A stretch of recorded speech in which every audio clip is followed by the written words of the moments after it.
In this video, I want to demonstrate some of the things that can go wrong when you're creating a project entry and show you how to correct those items.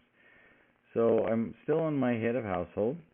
I still haven't gone into enter data as mode or backdate mode, and I don't need to. And so I'm going to click on add an entry exit for this client part of the household, a couple with no children. The operator default to is the provider that my license is at, or if I happen to be in EDA mode, it will default to the EDA provider. But whatever provider I set here will be the provider for this project, so I don't need to set it ahead of time.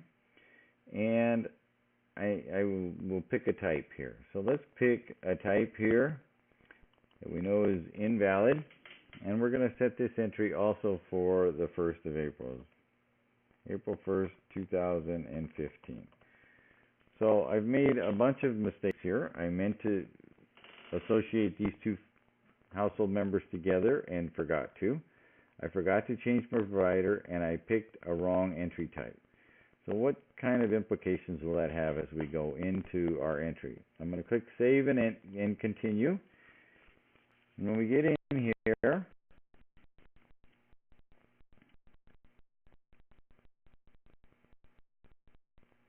I'll see, first of all, that I don't have the right number of household members. And that should be alarming me right away.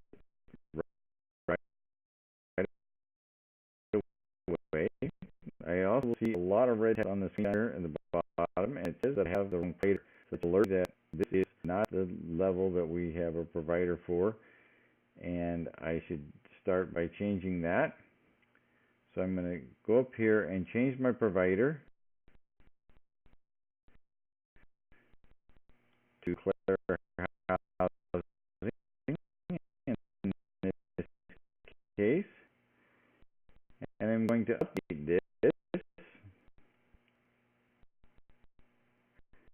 When I update it, I see now down below that this message has changed. It still tells me I'm on the wrong type of household, and I don't have the right household members. I'm going to go up here and pick the entry type. It tells me my entry type is incorrect. And I change that. What I do in most cases would be HUD. In a few cases it would be VA, but if VA is not appropriate for Claire Housing, it will still give us this wrong type message. So I'm going to click HUD. Should be appropriate for Claire Housing, and I'm going to click Update. And now I should see an improvement here, and I see some improvement.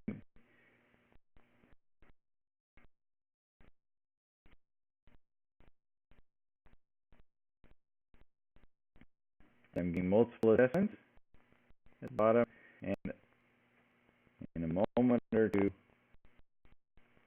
I should see my default assessment for this project. And I'm almost on track now, but I still have one problem, and that is that I don't have all my household members. So at this point, I can still connect other household members to this project by clicking on the Include Additional Household Members. It's going to be a multi-step process. It brings up another screen for me, and it says who you want to include, and I tell that I want to include Johnny, and the type should all be correct. I'll click here on Save and Continue. And this will my heart in. I didn't need to change backdate or my provider to recover. I can do it all right on the screen, and now I'm right back on track with my right entry date and time set here. I have my correct number of households members set here.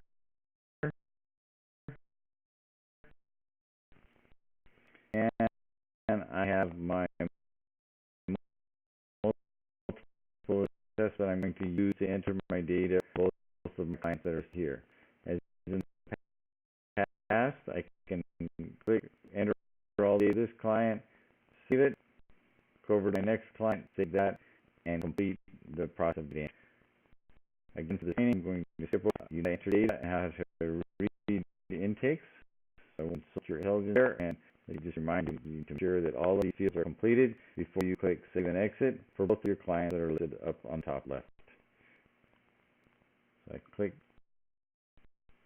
exit at this point, and I see that I have my correct provider, my correct entry date, and the correct number of clients in this project, and it shows me that there are right 2 clients when I click on the number 2 here. That's how you can not only create a lot of errors in your data process, but you fix them for both the clients from the household record without using their data as backup mode or without having to jump between clients to fix the records. This process should be a lot more efficient. Thank you for